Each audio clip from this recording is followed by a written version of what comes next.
અમદાવાદમાં golf federation દ્વારા સંકલ્પ યાત્રાનો કાર્યક્રમ કરાયો અને આ સંકલ્પ યાત્રામાં મુખ્યમંત્રી ભૂપેન્દ્ર પટેલ ખાસ હાજર રહ્યા. ગોલ્ફ ફેડરેશન દ્વારા આ યાત્રાનું આયોજન કરવામાં આવ્યું હતું.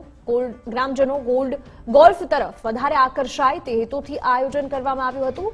સીએમએ કહ્યું કે પીએમના નેતૃત્વમાં સ્પોર્ટ્સમાં આપણે અગ્રેસર થઈ રહ્યા છીએ. 2036માં ઓલિમ્પિકની યજમાની પણ વિકસિત ભારતમાં જ થશે એ વાત પણ સીએમએ કહી.